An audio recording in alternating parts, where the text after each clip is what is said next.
Disasters can strike at any moment, leaving devastation in their wake. Hurricanes, tornadoes, earthquakes, as well as terrorist attacks and war often damage or completely destroy communication infrastructure. While help may only be a phone call away, without cell towers, the device in all of our pockets becomes useless.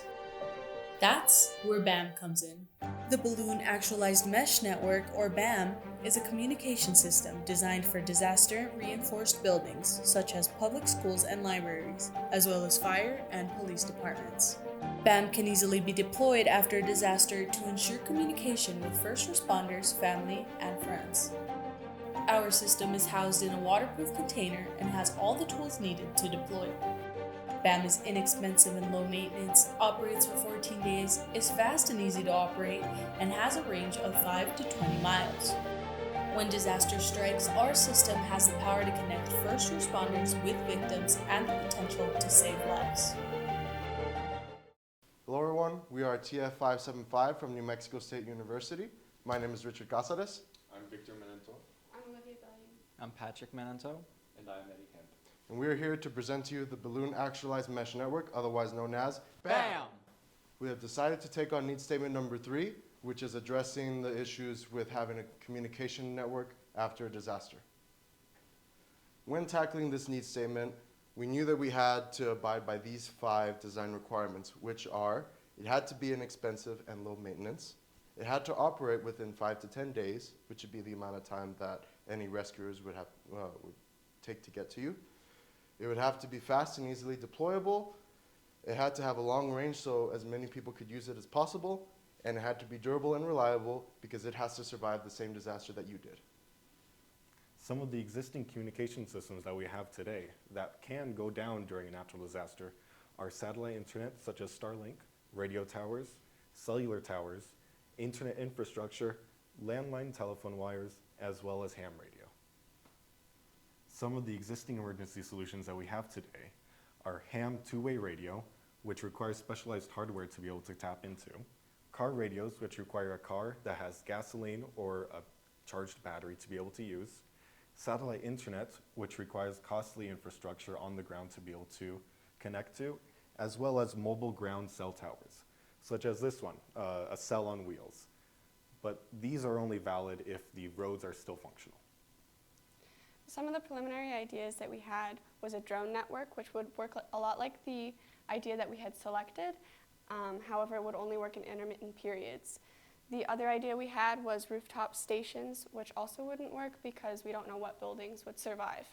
And the third idea we had was mobile 5G units, which is very similar to what we had discussed earlier, so that's why we didn't select that one.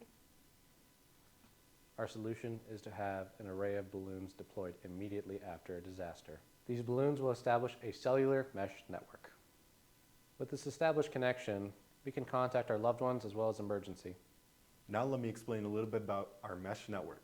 So each balloon will be located on top of some of the disaster-reinforced buildings that will be in each city, such as public schools, police departments and fire departments, public libraries, and city and town halls. These locations will likely be places where people congregate after disasters as a safe location. Balloons within range of one another will communicate to move data within and outside of affected zones. This is an example of what our mesh network would look like in New Orleans. And we chose this location because of the disastrous response after the Hurricane Katrina. So the pin locations are only some of the police departments, large hospitals, large universities, and city halls in the downtown area. And only placing some balloons in some of the locations, we are able to form a cohesive mesh network. There are some locations where you do have gaps in the network, and some locations where one part of the network is not connected to the rest of it. However, these can easily be solutioned by adding more balloons in other locations or airdropping balloons after the disaster. Additional locations that could be added would be fire departments, public schools, and public libraries, as mentioned in the last slide. We have decided that each balloon will emit a 4G LTE connection. This way, anybody with a cell phone can connect to the network and use it. We decided not to use 3G because that technology is currently being phased out by telecoms companies, and we decided not to use the new 5G technology because the effective range is too short to be used in our product. The network would be suitable for basic communications, such as phone calls, texting, and regular web communication, so no videos. The target range for our balloons will be 5 to 20 miles in suburban or rural areas, and 1 to 2 miles in city areas. And the reason for that is just because of the amount of people that will be connected to each balloon in the cities. So each balloon will have a tether that is 300 feet long, which will connect it to the ground, provide power, and keep it in place. Power can be supplied using a generator primarily. However, it is compatible with other sources such as batteries or solar panels. To transmit signals, you require about 200 watts for a wide range in rural environments, but for urban environments, you only need 50 watts to cover a much smaller range. Here are some details about our balloon. It is going to be using a material called chloroprene, a widely used material for weather balloons that is highly durable and puncture resistant and allows the balloon to stay aloft for up to 14 days. The balloon has a diameter of 8 feet, capable of carrying 270 cubic feet of gas and can carry up to 17 pounds of weight. Hydrogen will actually be used in the balloon instead of helium for several reasons. One being, helium is commonly used already in many applications, but it is a non-renewable resource and it is expected to become more scarce in the future. Hydrogen, on the other hand, is for more specialized uses, but it's much more readily available and cheaper to produce. Hydrogen, as well, weighs half as much as helium, so it gives us an additional 16% of carrying capacity. Helium weighs twice as much as hydrogen, so utilizing hydrogen, we can get an additional 16% of carrying capacity. Hydrogen is also very easy to produce using electrolysis of water or other industrial methods, whereas helium is a non-renewable resource that is mined out of the ground from natural radioactive decay. All right, so now let's go ahead and break down the components for B.A.M.N. Right here in the container, which is about 6 by 5 feet, we have our hydrogen container, we have the dipole antennas for 4G. We're going to go ahead and store them right around here. This blue piece right here is the frame that will actually hold the antennas.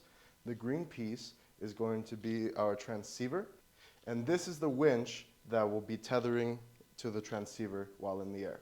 What isn't pictured is the balloon, and that could, while it's deflated, can be folded up and placed right on top. As of our target market for this idea, we're mainly targeting hospitals, medical facilities, government organizations such as FEMA, law enforcement, first responders, and local governments. We could also partner with telecommunication companies such as T-Mobile, AT&T, and Verizon, because even when their devices fail, they'll have another way to connect people. As for the overall cost for this endeavor, we're looking at around $1,500. As you can see, the radio and the transceiver are not listed.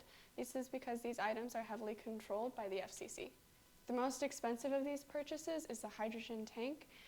However, this is a one-time purchase as it can be refilled. We thank you for your time viewing this. We are TF575 from New Mexico State University. My name is Richard Casares. My name is Victor Menento. I'm Olivia Bellion. I'm Patrick Menento. And I'm Eddie Camp. And this has been the Balloon Actualized Mesh Network, otherwise known as B.A.M.N.